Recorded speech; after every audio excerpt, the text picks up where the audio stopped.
Hello दोस्तों, स्वागत है आपका हमारे आज के इस वीडियो पे जिसमें हम आपको बताने जा रहे हैं एमएस एक्सेल के प्रैक्टिकल के बारे में। आज हम सीखने वाले हैं कि एमएस एक्सेल में काउंट के फार्मूले कैसे हम यूज कर सकते हैं। इसके पहले वाली वीडियोस पे हमने आपको बताया था कि आप इस पे सम के फार्मूले कैसे यूज कर सकते हैं। आज हम सीखेंगे कि काउंट के सारे फार्मूलों का यूज कैसे करेंगे और कौन कौन से फार्मूले होते हैं। जैसे यहाँ पे आप देख सकते हैं कि हमारे पास एक सीट है। अगर आपको एमएस एक्सेल के बारे में सीखना है तो हमने बेसिक से लेकर एडवांस एक्सेल की पूरी जानकारी दी है। आप हमारे प्लेलिस्ट को जरूर रिपीट करिए ताकि आपको एक्सेल चलाने में कोई प्रॉब्लम ना हो, और एक्सेल के नए नए फार्मूलों के बारे में भी बताया ताकि आप भी प्रैक्टिकल करने में एक्सपर्ट बन जाएं, एक्सेल पे काम करना आसान हो जाए आपके लिए। और अगर आपको टैली प्राइम के बारे में सीखना है तो हमने उसके भी बारे में पूरी स्टेप बाय स्टेप करके पूरे वीडियोस बना रखे हैं जिसमें हमने बेसिक से लेकर एडवांस टैली प्राइम के बारे में बताया। जीएसटी क्या होती है, जीएसटी कैसे काटते हैं, हमने सारी चीजों पे बात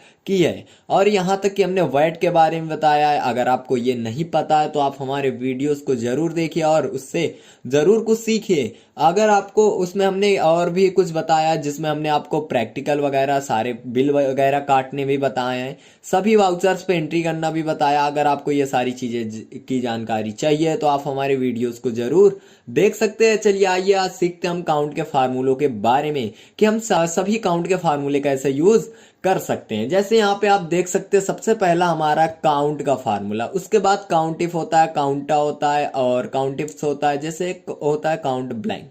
ये 5 फार्मूलों के बारे में हमें सीखना है। सबसे पहला हम बात करते हैं काउंट के फार्मूले के बारे में। तो काउंट काउंट सबसे पहले हम समझते हैं काउंट है क्या। काउंट मतलब गणना करना, काउंटिंग करना। अब काउंट करता क्या है, जैसे सम सम के बारे में हमने सम के सभी फार्मूले के बारे में बताया था। सम क्या होता है, जोड़ने के काम आता है। उसी तरह काउंट जो होता है ये गणना करने के काम आता है कि कौन चीज कितने बार कहाँ पे रखा हुआ है। अब जैसे हम सबसे पहले फार्मूले के बारे में बताते हैं काउंट।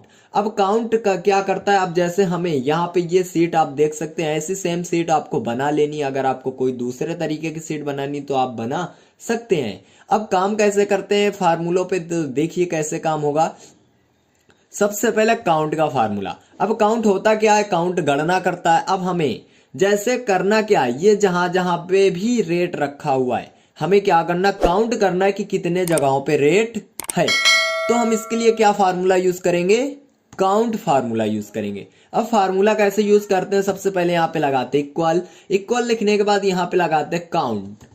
काउंट लिखने के बाद क्या करते हैं, यहाँ पे हम ब्रैकेट को करते हैं ओपन। ब्रैकेट ओपन करने के बाद क्या करते हैं, यहाँ पे हम इसका रेंज देते हैं। अब रेंज कैसे देते हैं, तो करना क्या होता है, सबसे पहली सेल पे हम क्लिक करेंगे।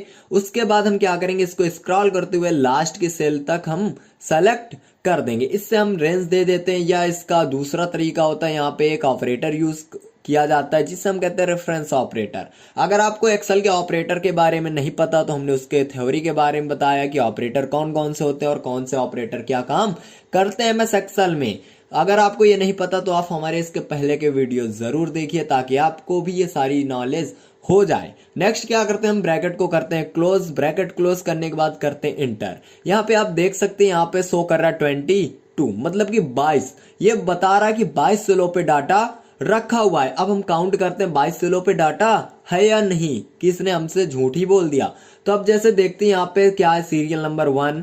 उसके बाद हम लास्ट सीरियल का देखें तो यहाँ पे सीरियल नंबर क्या है, 22, मतलब कि 22 सीरियल नंबर है। तो यहाँ पे इसने क्या बताया, हमें जो भी हमने फार्मूला यूज किया इसने हमें सही सही आउटपुट दिया। ये होता है हमारा काउंट का फार्मूला। नेक्स्ट हम बात करते हैं काउंटिफ के बारे में। तो काउंटिफ का जो फार्मूला होता है ये काम करता है। अब जैसे कोई यहाँ पे कोई आइटम होगा कि जो ये जैसे यहाँ पे देख सकते हैं item name, company name, quantity, next rate और टोटल है।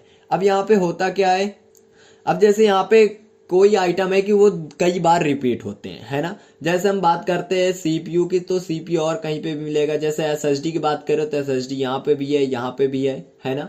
तो अब हम बात करते हैं एसएसडी यहाँ पे भी है, कई जगह एसएसडी है। तो अब हमें ये बता सके कि ये एक आइटम कितनी जगह रिपीट हुआ है। जैसे हम यहाँ पे कोई भी आइटम का नेम डाले, वो आइटम हमारे पास यहाँ पे स्टॉक लिस्ट पे कितनी जगह है या नहीं है, वो सारा चीज हमें बता सके, तो वहां पे हम यूज करते हैं कौन सा फार्मूला, काउंट इफ का। तो क्या करते हैं, फार्मूला कैसे लगाते हैं, चलिए सीखते हैं। सबसे पहले क्या करना, टोटल पे जाएंगे, टोटल के नीचे और यहाँ पे लिखेंगे इक्वल।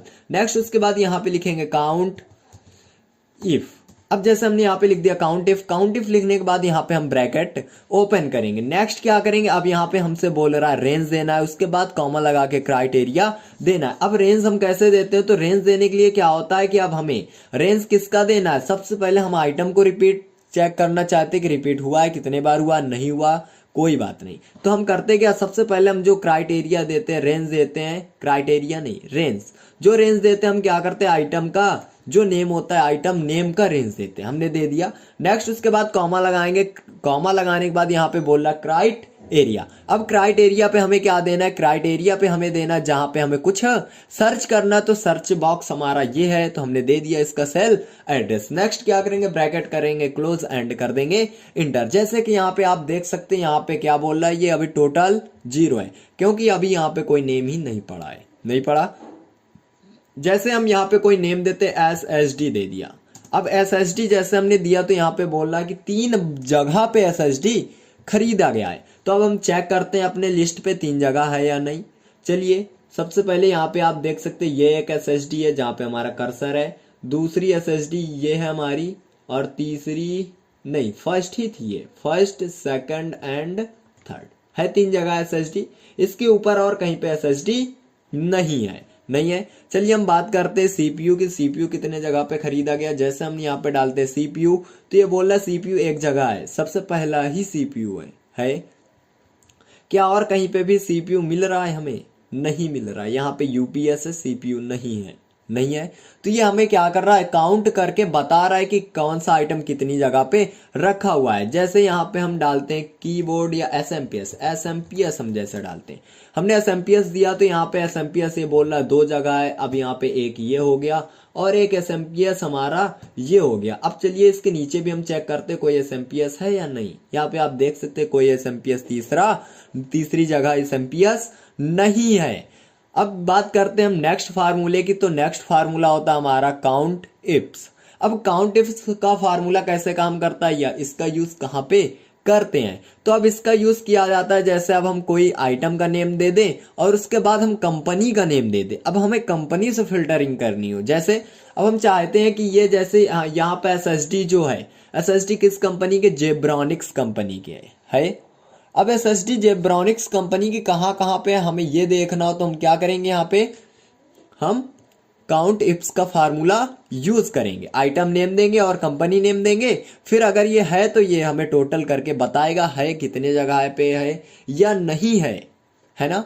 तो क्या करेंगे, सबसे पहले हम टोटल पे जाते हैं, उसके बाद यहाँ पे लगाते हैं इक्वल लगाने के बाद यहाँ पे लिखते हैं count ifs, COUNTIFS। Count ifs लिखने के बाद यहाँ पे ब्रैकेट ओपन करते हैं। ब्रैकेट ओपन करने के बाद यहाँ पे बोल रहा हमसे क्राइट एरिया रेंज 1। अब क्राइट एरिया रेंज 1 क्या होता है, तो क्राइट एरिया रेंज हमें सबसे पहला देना आइटम का नेम, ये हमने इसका रेंज दे दिया क्राइट एरिया रेंज 1। उसके बाद कॉमा लगाएंगे, अब क्राइट एरिया 1 देना है। क्राइट एरिया 1 हमारा ये है, जैसे हमने आइटम नेम वहां पे सेलेक्ट किया, उसका रेंज दिया, तो आइटम नेम का बॉक्स हमें सेलेक्ट करना है। नेक्स्ट उसके बाद कॉमा लगाएंगे, कॉमा लगाने के बाद यहाँ पे बोला है क्राइटेरिया रेंज 2।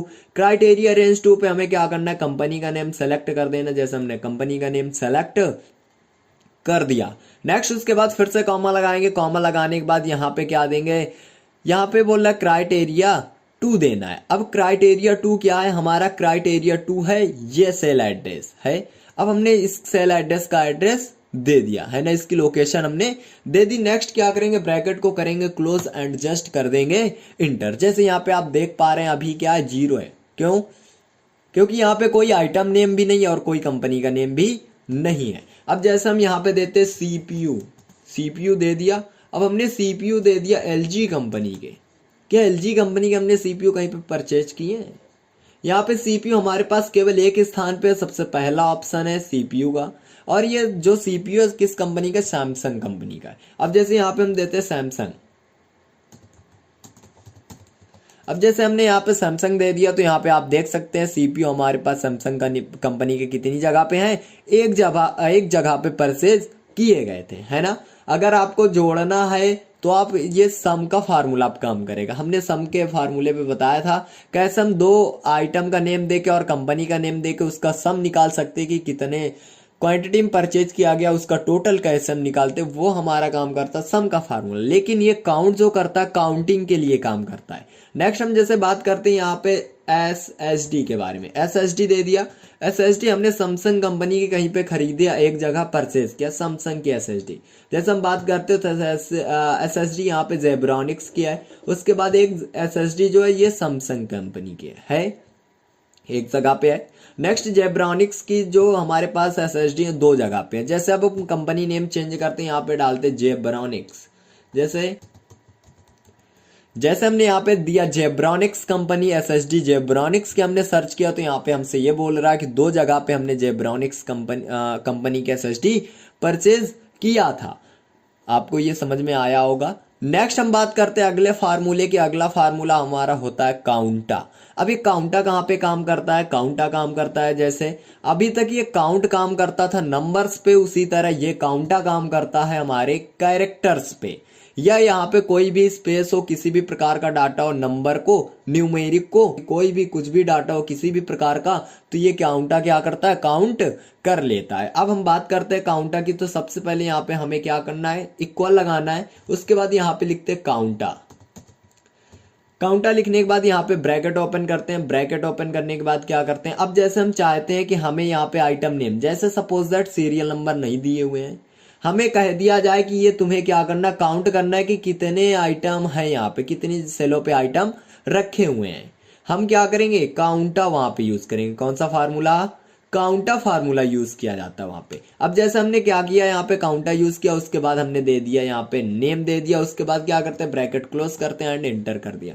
अब ये हमसे क्या बता रहा है? काउंटा ये 22 स्थान पे, मतलब 22 सेलों पे क्या है? हमारा डाटा रखा हुआ है। कौन सा डाटा है? वो कैरेक्टर डाटा है। अब जैसे यहाँ पे हम सीपीयू की जगह 1 दे देते हैं तो क्या यहाँ पे 1, जैसे हमने यहाँ पे किसी भी प्रकार का डाटा नहीं दिया तो यहाँ पे आप देख सकते हैं यहाँ पे क्या हुआ? 21 हो गया। जैसे हम यहाँ पे नंबर्स दे देते तो यहाँ पे आप देख सकते हैं इसने काउंट कर दिया, 22 कर दिया। मतलब कि ये जो काउंटा काम करता है ये किसी भी प्रकार के डाटा को काउंट कर देता है। मतलब किसी भी प्रकार के काउंटिंग करनी हो तो हम काउंटा का यूज भी कर सकते हैं, लेकिन ये हमारा किसी भी प्रकार का डाटा ये काउंट कर देता है।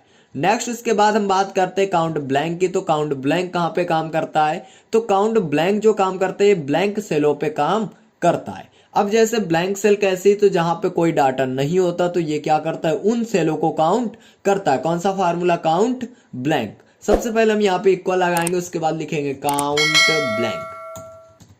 जैसे हमने यहाँ पे लिख लिया काउंट ब्लैंक, उसके बाद हमने किया ब्रैकेट ओपन। नेक्स्ट हमने क्या किया? यहाँ पे हमने पूरी रेंज दे दी। अब हमने जैसे ही रेंज दिया यहाँ पे और ब्रैकेट क्लोज किया, एंटर कर दिया। यहाँ पे बोल रहा है 0 है, कुछ भी ब्लैंक नहीं है। जैसे हम यहाँ पे SSD के स्थान पे ब्लैंक कर देते हो तो यहाँ पे आप देख सकते हैं कि SSD हमने ब्लैंक कर दी। यहाँ पे क्या हुआ? ब्लैंक 1 हो गया और यहाँ पे क्या हुआ? 21 हो गया। मतलब काउंटा एक डाटा, एक सेल का डाटा हट गया। इसने बता दिया कि ब्लैंक 1 हो गया और टोटल सेलों पे डाटा कितना? काउंटर ने बताया टोटल सेलों पे डाटा 21 सेलों पे डाटा बचा हुआ। जैसे हमने एक को और ब्लैंक कर दिया तो यहाँ पे आप देख सकते हैं यहाँ पे 20 हो गया और यहाँ पे 2 हो गया। आई होप आपको हमारे ये सारे फार्मूले पसंद आए होंगे। अगर आपको ये हमारा वीडियो आपके लिए थोड़ा भी यूजफुल हुआ है तो आप इस वीडियो को लाइक और शेयर करना ना भूलें और अपने दोस्तों तक जरूर शेयर करें। अगर आपको और एडवांस एक्सेल की जानकारी चाहिए तो हमने बहुत सारे वीडियोस बना रखे हैं एडवांस एक्सेल पे, आप उन वीडियो को हमारे जरूर देखिए। अगर आपको वीडियो देखते टाइम या कुछ भी समझ में नहीं आता तो आप हमें कमेंट बॉक्स में जरूर बताएं ताकि हम उसका सॉल्यूशन आपको दे पाएं। अगर आपको यह हमारा वीडियो पसंद आ रहा है तो इसे ज़्यादा से ज़्यादा शेयर करें और चैनल पे नए तो चैनल को जरूर सब्सक्राइब कर लें। आज का हमारा यही टॉपिक था, फिर मिलते कोई अगले नए टॉपिक के साथ। जब तक के लिए बाय।